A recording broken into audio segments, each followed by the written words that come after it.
बड़े पर्दे की चाह में एक्टर बना हूँ, अभी नहीं करना ओटीटी। मीजान संजय लीला भंसाली की फिल्म मलाल से बॉलीवुड में कदम रखने वाले एक्टर मीजान जाफरी इन दिनों चर्चा में हैं, फिल्म यारियां 2 को लेकर। एक्टर जावेद जाफरी के बेटे मीजान की पिछली फिल्म हंगामा 2 थी। इस इंटरव्यू में उन्होंने हमसे कई विषयों पर बात की। पापा जावेद जाफरी ने आपको सबसे पते की सीख क्या दी? पापा एक ही बात कहते हैं कि काम आता है जाता है, पैसे भी आएंगे जाएंगे, ये सब जिंदगी का हिस्सा है, पर अच्छा इंसान बनो। वो कंपनी का सीईओ हो या कर्मचारी हो, सबसे इज्जत से पेश आओ, वो सबसे ज़्यादा ज़रूरी है। ये जो मौके मिल रहे हैं उसकी कद्र करो, सबको ये मौके नहीं मिलते तो आपको अपना फीसदी देना चाहिए। यारियां 2 आपकी तीसरी फिल्म है। आप बतौर एक्टर अपने करियर को किस तरह देखते हैं, किस दिशा में ले जाना चाहते हैं? मेरी पहली फिल्म मलाल एक रोमांटिक ड्रामा थी, फिर हंगामा 2 कॉमेडी, वहीं यारियां 2 के बाद मैंने 2 और फिल्में की हैं। एक है डायरेक्टर संजय गुप्ता की मिरांडा ब्रदर्स और दूसरी नाना पाटेकर सर के साथ सस्पेक्ट, जिसमें मैं डबल रोल में हूँ। Miranda brothers sports crime drama है, तो सस्पेक्ट मर्डर मिस्ट्री थ्रिलर। तो मैं कोशिश कर रहा हूँ कि हर तरह की फिल्में करूँ। मैं देखता हूँ कि कौन सी अच्छी फिल्म है, डायरेक्टर कौन है, क्योंकि डायरेक्टर दमदार न हो तो स्क्रिप्ट के साथ न्याय नहीं कर पाएंगे। इसलिए कोशिश करता हूँ कि अच्छे डायरेक्टर्स के साथ काम करूँ तो वे मुझसे भी अच्छा काम करवा पाएंगे।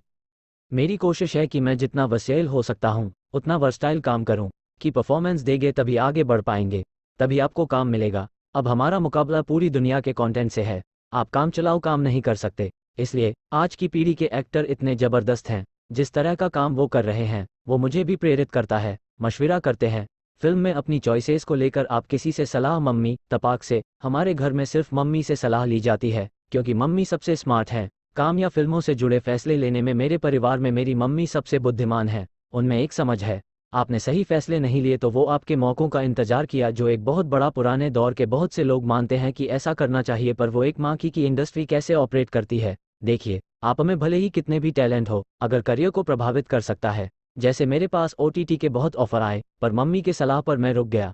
मैंने सही रिस्क भी है, मैं किसी को सलाह नहीं दूंगा, दिल की आवाज़ थी जिसे मैंने मान लिया। तो आप ओटीटी प्रोजेक्ट्स के लिए तैयार हैं या नहीं, कि आज इंडस्ट्री में जगह बनाना ज़्यादा आसान है क्योंकि अब मौके ज़्यादा हैं? आपकी इस पर क्या राय है? आपके हिसाब से आज की पीढ़ी के कलाकारों के सामने क्या चुनौतियां हैं? मैं इससे सहमत नहीं हूं कि आज सब कुछ बहुत आसान है। बेशक ओटीटी की वजह से मौके ज़्यादा हैं, पर लोग भी तो बढ़ गए हैं, इस वजह से कंपटीशन भी बढ़ा है। दूसरे, अब ऑडियंस का एक्सपोजर बढ़ गया है, तो अब आप औसत परफॉर्मेंस नहीं दे सकते, आप टॉप लेवल नहीं। मैं एक्टिंग में फिल्मों की वजह से आया हूँ, मैंने यूनिवर्सिटी में भी फिल्म मेकिंग पढ़ी है। मुझे लगता है कि थिएटर जाकर जो फिल्म देखी जाती है उसका अलग ही एक्सपीरियंस होता है। आप अपनी ज़िंदगी की मुश्किलों को भूलकर 2 घंटे के लिए एक दूसरी दुनिया में खो जाते हैं, उन किरदारों से जुड़ जाते हैं। मुझे वो प्रोसेस पसंद है। यारियां 2 में बतौर एक्टर आपके लिए क्या अलग या नया रहा? यारियां एक बड़ी हिट थी, तो इसके सीक्वल को लेकर किसी तरह का दबाव महसूस कर रहे हैं? यारियां 2 में मेरा किरदार शिखर रंधावा बहुत ही अलग है। ये लड़का मुस्कुराता ही नहीं है, जबकि मैं असल ज़िंदगी में बहुत मुस्कुराता हूँ। शूटिंग के दौरान मुझे हमेशा खुद को याद दिलाना पड़ता था कि मुस्कुराना नहीं है। इसका बॉडी लैंग्वेज बहुत ही अकड़ा हुआ रहता है, जैसे एक पत्थर है जो हिल नहीं रहा, वह चुप रहता है पर उसके अंदर बहुत उथल पुथल चलती रहती है। तो ये बहुत ही इंटेंस किरदार है। मैंने पहले ऐसा रोल कभी नहीं किया। रही बात दबाव की, तो मैं ऐसा दबाव नहीं लेता, वरना मैं खुद को हतोत्साहित कर लूँगा। मैं बॉक्स ऑफिस के बारे में ज़्यादा सोचता नहीं हूँ, मेरा बस ये है कि मुझे अपना 100% देना है, और मैं उम्मीद करता हूँ कि मैंने वो किया है।